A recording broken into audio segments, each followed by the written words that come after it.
ஒரு கிராமத்துல கழுகும் புறாவும் நல்ல நண்பர்களா இருந்தாங்க. அவங்க நண்பர்கள் மட்டும் இல்லாம தொழிலையும் நல்ல பார்ட்னர்ஷிப்போட இருந்தாங்க. கழுகும் புறாவும் பெண்களுக்கு தேவையான அழகு சாதன பொருட்களையும் மற்றும் நகைகளையும் வித்துட்டு வந்தாங்க. அடடா, வாங்கம்மா வாங்க, என்கிட்ட வந்து வண்ண வண்ண வளையல்களை வாங்கிக்கங்க. எங்ககிட்ட உயர்தரமான வளையல்கள் உள்ளது. அது மட்டும் இல்லாம அது வெளிநாட்டில இருந்து கொண்டு வரப்பட்ட வளையல்கள், முதல் தரமான வளையல்கள். அது எங்ககிட்ட வளையல்கள் மட்டும் இல்ல, பெண்களுக்கு தேவையான நகைகள், மேக்கப் பொருள்கள், ஹேண்ட்பேக்னு வகை வகையான பொருள்கள்லாம் உள்ளது. பெண்களுக்காகவே குறைஞ்ச விலையில கொண்டு வந்து நாங்க இங்க விற்பனை பண்ணிட்டு இருக்கோம். இதோ என் நெத்தியில இருக்கே இந்த வண்ண பொட்டு வச்சு 4 நாள் ஆச்சு. ஆனா இது அழிஞ்சு கூட போகல. அப்போ நாங்க வச்சிட்டு இருக்க பொருளுடைய தரம் என்னன்னு நீங்க இப்ப புரிஞ்சுப்பீங்க அப்படின்னு புறா அங்க இருக்க எல்லா பறவைங்க கிட்டேயும் சொல்லிட்டு இருந்தது. அட, வாங்க வாங்க புறா தோழியே, உங்களை பார்க்கறதுக்கு ரொம்ப அழகா இருக்கீங்க. உங்களுக்கு அந்த பொன்னிறமான சங்கிலி போட்டுக்கிட்டா ரொம்பவே அற்புதமா இருக்கும். நீங்க அதை மறுக்காம வாங்கிக்கிங்க. நான் குறைஞ்ச விலையில உங்களுக்கு தரேன். அது மட்டும் இல்லாம மயில் இறகுல செஞ்ச வளையல்கள் என்கிட்ட உள்ளது. அதையும் நீங்க வாங்கிக்கிங்க. உங்களுக்கு அது பொருத்தமா இருக்கும். அது மட்டும் இல்லாம அந்த வளையலுக்கும் தங்க சங்கிலிக்கும் உங்களுக்கு பொருத்தமான கம்பலை நான் ஃப்ரீயாவே தரேன் அப்படின்னு அந்த சாதுரியமான புறா வியாபாரத்தை பண்ணிட்டு இருந்தது. அட புறா அண்ணன், நீங்க வண்ண வண்ண பொட்டு வச்சு வியாபாரம் பண்றதெல்லாம் கொஞ்ச நேரம் நிறுத்திட்டு எனக்கு அழகான தங்கச்சங்கிலியும் அதுக்கு மேட்சா வளையலையும் நீங்க ஃப்ரீயா தரேன்னு சொன்னீங்க பார்த்தீங்களா, அந்த கம்பலையும் எனக்கு கொடுங்க. நானே இப்போ உங்ககிட்ட வாங்கிக்கிறேன். அது மட்டும் இல்லாமல் நீங்கள் எனக்கு 20% டிஸ்கவுண்ட் பண்ணி தரணும். நீங்கள் எனக்கு 20% டிஸ்கவுண்ட் பண்ணி கொடுத்தாதான் அடுத்த முறை நீங்கள் வரும்போது என் அக்கம் பக்கம் எனக்கு தெரிஞ்சவங்க கிட்டலாம் சொல்லி உங்ககிட்டயே பொருள்களை வாங்க சொல்லுவேன். சரி சரி, நீங்கள் சொன்ன மாதிரியே உங்களுக்கு 20% டிஸ்கவுண்ட் பண்ணி தரேன். நாங்கள் அடுத்த முறை வரும்போது உங்களுக்கு தெரிஞ்சவங்க கிட்டலாம் சொல்லி நீங்கள் பொருள்களை எங்ககிட்டயே வாங்கிக்க சொல்லுங்கள். இப்படி புறா சாமர்த்தியமா வியாபாரத்தை பண்ணி அங்கிருந்த பறவைங்க கிட்ட இருந்து நிறைய பணங்களையும் சம்பாதிச்சது. இப்படி பகலெல்லாம் புறாவும் கழுகும் வியாபாரத்தை பண்ணிட்டு இரவு நேரத்துல அவங்களுடைய வீட்டுக்கு போயிட்டு தூங்குவாங்க. புறாவுக்கும் கழுகுக்கும் நல்ல வருமானம் இல்லாததுனால அவங்க 2 பேரும் ஓட்டு வீட்டில் தான் ஒன்றா வாழ்ந்துட்டு இருந்தாங்க. காலையில் விடிஞ்ச உடனே புறாவும் கழுகும் அவங்களுடைய வண்டியை எடுத்துக்கிட்டு அக்கம் பக்கத்தில் இருக்க கிராமத்துக்கு வியாபாரத்துக்கு போவாங்க.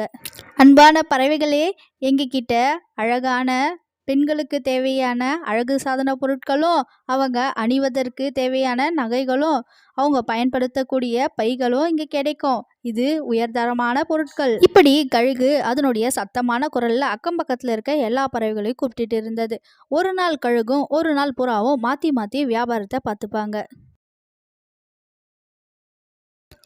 ஒரு நாள் அப்படிதான் புறாவையும் கழுகையும் பார்க்கறதுக்காக ஒரு காகம் ஒன்று வேக வேகமாக புறாவுடைய வீட்டுக்கு போனது. அப்பப்பப்பா, என்ன வெயில்! உங்களை 2 பேரையும் பார்க்கறதுக்கு எவ்வளோ தூரம் பயணம் பண்ணி வர வேண்டியதா இருக்கு பாரு. சரி சரி, இப்போ புலம்பி என்ன பண்றது? அழகான காகமே, நீங்க எங்களை பார்க்கறதுக்காக நீண்ட தூரம் பயணம் பண்ணி வந்திருக்கீங்களா? ஆனா நாங்க 2 பேரும் உங்களை முன்ன பின்ன கூட பார்த்ததில்ல. எனக்கு என்ன மட்டும் உங்களை முன்ன பின்ன தெரியுமா என்ன? ஏதோ ராணி அன்பா என்கிட்ட கேட்டாங்களேன்னு தான் உங்க 2 பேரையும் நான் பார்க்கறதுக்கு வந்தேன். என்னது, ராணி எங்களை பார்க்கணும்னு சொன்னாங்களா? எனக்கு தெரிஞ்சு நாங்கள் எந்த தவறு செய்யலையே. வரி பணத்தை கூட சரியான நேரத்தில் செலுத்திட்டோமே. அடடா கழுகாரே, நீங்கள் தவறு செஞ்சீங்கன்னு நான் சொல்ல வரல. ராணி வேறொரு விஷயத்துக்காக உங்களை பார்த்து அழைச்சிட்டு வர சொன்னாங்க. ராணி எங்களை அழைச்சாங்கன்னு சொன்ன விஷயமே எங்கள் 2 பேருக்கும் பேரதிர்ச்சியாக இருக்குது. நீங்கள் மழுப்பாமல் எதுக்கு வந்திருக்கீங்கன்னு சீக்கிரமாக எங்ககிட்ட சொல்லுங்கள். பக்கத்து கிராமத்தில் வசிக்கிற வெள்ளைப்புறா நம்ம ராணியோடைய பணிப்பெண் தான். அவங்களுக்கு நீங்கள் விற்ற மயிலிறகு வளையல் ரொம்பவே பிடிச்சிருக்குன்னு சொன்னாங்க. உங்களை அது போலவே வகை வகையான வளையல்களையும் பவள மணிகளையும் கொண்டு வந்து அவங்க கிட்ட காமிக்க சொன்னாங்க. நீங்கள் கொடுக்க போகிற வளையல்களும் நகைகளும் ராணிக்கு பிடிச்சிருந்தா அவங்க தங்க நாணயங்களையும் வெள்ளி காயின்களையும் நிறைய அள்ளி தருவாங்க. நீங்கள் 2 பேரும் மறக்காமல் இன்னைக்கு மாலையில் சூரியன் வரையத்துக்குள்ள நீங்கள் அரண்மனைக்கு வந்துடுங்க. கழுகுகிட்டேயும் புறாகிட்டேயும் அப்படி சொன்ன காகம் உடனே அரண்மனைக்கு கிளம்பிடுச்சு. காகம் அங்கிருந்து புறப்பட்ட உடனே புறாவும் கழுகும் இப்படி பேசிக்க ஆரம்பிச்சாங்க. அடடா நண்பா, இன்னைக்கு காலையில கேலண்டர்ல என் ராசிக்கு ஜாக் பாட்டுன்னு போட்டு இருந்தாங்க. அது உண்மையாவே இப்போ நடக்குது போல இருக்கு. இது கனமா நிஜமானு கூட எனக்கு ஒன்றும் புரியல. ஓ! நீ சொல்றது சரிதான் நண்பா. ஆனா இப்பதான் நம்ப சாமர்த்தியமா வேலை செய்யணும். நம்பகிட்ட இருக்கறதுலே உயர்தரமான பொருள்கள ராணிக்கு காட்டி, எப்படியாவது ராணியோடைய மனசுல நம்ம 2 பேரும் இடம் பிடிச்சிடணும். ராணி மட்டும் நம்பகிட்ட இருக்க வளையல்களையும், செயின்களையும் வாங்கிக்கிட்டாங்கன்னா, இதே போலவே அக்கம் பக்கத்துல இருக்க நாடுகளுக்கு போயிட்டு, நம்பகிட்ட இருக்க பொருள்கள வித்து நெறைய பணம் சம்பாதிக்கலாம். ஆமா, ஆமா. நீ சொல்றது சரிதான் நண்பா. இப்போ நம்ம 2 பேரும் கதை பேசறதுக்கான நேரம் இது கிடையாது. நம்ம யோசிச்சு நம்ம கிட்ட இருக்கிறதுலே நல்ல தரமான பொருட்களா இப்போ நம்ம பார்த்து எடுத்து வைக்கலாம் அப்படின்னு புறாவும் கழுகும் அவங்க 2 பேரும் வியாபாரம் பண்றதுக்கான திட்டத்தை தீட்டிக்கிட்டு இருந்தாங்க. புறாவும் கழுகும் பொழுது சாயறதுக்குள்ளவே காகம் சொன்ன மாதிரியே எல்லா பொருள்களையும் அவங்களுடைய வண்டியில எடுத்து வச்சுக்கிட்டு அரண்மனைக்கு கிளம்புனாங்க. அரண்மனைக்கு வந்த புறாவும் கழுகும் ராணியை பார்த்து பேச ஆரம்பிச்சாங்க. மதிப்பிற்குரிய ராணியே, நாங்க உங்களை பார்த்ததுல பெருமகிழ்ச்சி அடைக்கிறோம்.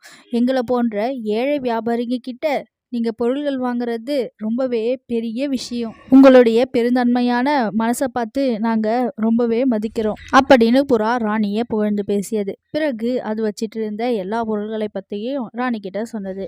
அடடா, இந்த நகைகளை பார்க்கறதுக்கு என் கண்கள் பூரிச்சு போயிடுச்சு. எத்தனையோ வணிகர்கள் இந்த அரண்மனைக்கு வந்து என்கிட்ட நகைகளை காமிச்சிருக்காங்க. ஆனா இதுவரைக்கும் என் மனசு அந்த அளவுக்கு திருப்தி அடைஞ்சதே இல்லை. நீங்க சின்ன வியாபாரிகளா இருந்தாலும் எனக்கு பிடித்த மாதிரியே எல்லா பொருள்களையும் கொண்டு வந்திருக்கீங்க. நானே உங்ககிட்ட இருந்து எல்லா பொருள்களையும் வாங்கிக்கிறேன். இதன் பிறகு எனக்கு எந்த பொருள் தேவைன்னாலும் நான் உங்ககிட்டயே சொல்லுறேன் அப்படின்னு ராணிக்குருவி சொல்லி அங்கிருந்த புறாவுக்கோ கழுகுக்கோ பணத்தை கொடுத்து எல்லா பொருளையும் வாங்கினது.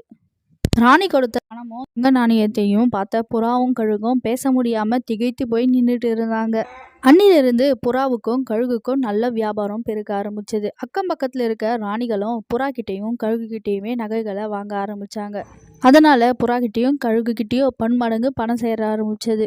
அவங்க எதிர்பார்த்ததை விட 10 மடங்கு 50 மடங்குன்னு பணம் சேர்ந்த உடனே புறாவுக்கும் கழுகுக்கும் தலைகால் புரியாம என்ன பண்றதுன்னு திரு முழிச்சுக்கிட்டு இருந்தாங்க. அந்த நேரம் பார்த்து புறா, நண்பா, இங்க பாத்தியா, இந்த இவ்வளோ பணத்தையும் இவ்வளோ தங்க நாணயங்களையும் என் வாழ்க்கையில இது வரைக்கும் நான் பார்த்ததே கிடையாது.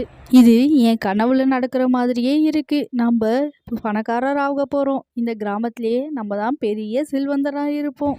இந்த பணத்தை வச்சு நம்ம 2 பேரும் பெரிய பெரிய பங்களா கட்டலாம். அதன் பிறகு நிறைய கார்களையும் வாங்கிக்கலாம். ஆனா புறா நண்பா, எனக்கு ஒரு சின்ன வருத்தம் இருக்கு. இதற்கு முன்னாடி நம்ம கிட்ட கொஞ்சம் பணம் இருந்துச்சு, நம்ம பத்திரமா பார்த்துக்கிட்டோம். இப்போ நம்ம கிட்ட நிறைய பணம் இருக்கு. இதை எப்படி நம்ம பாதுகாக்கிறது? நம்ம அடிக்கடி வேற வெளியூருக்கு போறோம். நம்ம பணத்தை யாரை நம்பி கொடுத்துட்டு போறது? அப்படி கழுகு பேச ஆரம்பிச்ச உடனே புறாவும் யோசிச்சது. இப்படி பேசிக்கிட்ட கழுகும் புறாவும் அன்னைக்கு இரவு படுக்கத்துக்கு போனாங்க. புறா படுத்த உடனே நல்லா தூங்கிடுச்சு. ஆனா கழுகுக்கு சுத்தமா தூக்கம் வரல. அந்த பணத்தை எப்படியாவது ஒண்டியா ஆட்டைய போடணும்னு கழுகு திட்டம் தீட்டிட்டு இருந்தது. கழுகோடைய மனசுக்குள்ள, இந்த புறாவுக்கு பாதி பணத்தை கொடுத்தா மீதி பாதி பணத்தை வச்சு நான் என்ன பண்றது? மொத்த பணமும் என்கிட்ட இருந்தா தானே நான் பெரிய செல்வந்தராக முடியும் அப்படின்னு கழுகு மனக்கணக்கு போட்டுட்டு இருந்தது. அடுத்த நாள் காலையில, நண்பா கழுகாரே, என்ன உங்க கண்ணை ரெண்டும் உப்பி போயிருக்கு. இரவெல்லாம் தூங்குனீங்களா இல்லையா? சரி சரி, நீங்க சொன்ன விஷயத்த நான் யோசிச்சு பார்த்தேன். பணத்தை யாரு நம்பி கொடுக்கறதும் பிரயோஜனம் கிடையாது. நீங்க ஏதாவது மனசுல திட்டம் வச்சிருக்கீங்களா? ஆமாம் புறாவே, நான் இரவெல்லாம் தூங்காம பல யோசனைகள் பண்ணேன். ஆனா எனக்கு அதுல ஒரு சிறந்த யோசனையா இருந்தது. நம்ம காட்டுல ஒரு கோவில் இருக்குல்ல, அந்த கோவில் அருகில ஒரு பள்ளம் தோண்டி நம்ம வச்சிட்டு இருக்க எல்லா பணத்தையும் புதைச்சிடுவோம். கோவில் அருகில பணம் இருந்தா யாரும் திருடவும் மாட்டாங்க, பாதுகாப்பாகவும் இருக்கும். நீங்க சொல்றதும் சரிதான் கழுகாரே, இந்த யோசனை நல்லாதான் இருக்கு. கோவில்ல இருக்க பணத்தை யாரும் திருட மாட்டாங்க. நம்ம பக்கத்து கிராமத்துல வணிகம் பண்ணிட்டு வந்ததுக்கு அப்புறம் எடுத்துக்கலாம். ஆனா இந்த விஷயத்த யாருக்கும் தெரியாம 2 பேரும் ரகசியமா பாதுகாக்கணும் அப்படின்னு பேசிக்கிட்ட கழுகும் புறாவும் காட்டுல இருக்க கோவிலுக்கு போயிட்டு அங்க அருகில பள்ளத்தை நோண்டி அவங்க சம்பாதிச்ச எல்லா பணத்தையும் வச்சாங்க. பிறகு யாருக்கும் தெரியாம காட்டுல இருந்து அவங்களுடைய கிராமத்துக்கு வந்தாங்க. எப்பவும் போல கழுகும் புறாவும் எல்லா நகைகளையும் வண்டியில எடுத்து வச்சு பக்கத்து நாட்டுக்கு வியாபாரம் பண்றதுக்கு போனாங்க. சில வாரங்கள் இப்படியே கடந்து போனது. மறுபடியும் கொஞ்ச நாள் கழிச்சு கழுகும் புறாவும் அவங்களுடைய சொந்த ஊருக்கு எல்லா பொருட்களையும் திருப்பி கொண்டு வந்தாங்க. கிராமத்துக்கு வந்த கழுகும் புறாவும் அவங்க புதைச்சி வச்ச பணத்தையும் நகையையும் வீட்டுக்கு கொண்டு வரலான்னு அந்த காட்டு கோவிலுக்கு போனாங்க. காட்டில் இருக்க கோவிலுக்கு போன கழுகும் புறாவும் அந்த கோவில் கருகில் அவங்க புதைச்ச நகையை பள்ளம் தோண்டி பார்த்தாங்க. அங்கே நகையும் பணமும் எதுவும் கிடைக்கல. இதனால கழுகும் புறாவும் பேரடிச்சு அறிந்தாங்க. புறாவுக்கு என்ன சொல்றதுன்னு ஒன்றுமே புரியலை. நண்பா கழுகுவே, நம்ம கஷ்டப்பட்டு சம்பாதிச்ச எல்லா பணமும் தங்க நாணயத்தையும் இங்கே தான் வச்சுட்டு போனோம். இப்போ அது எங்கே போச்சுன்னு தெரியல. என்ன பண்ணுறதுன்னு ஒன்றும் புரியலை. ஐயோ, நம்ம வாழ்க்கை இப்படியே முடிஞ்சு போயிடுமா என்ன அப்படின்னு புறா அழுதுட்டு இருக்க கழுகு அங்கிருந்த எல்லா பறவைகளையும் கூப்பிட்டு பஞ்சாயத்து திரட்டுச்சு. என்னாச்சு கழுகாரு, எதுக்காக எங்களை கூப்பிட்டு பஞ்சாயத்து திரட்டி இருக்கீங்க?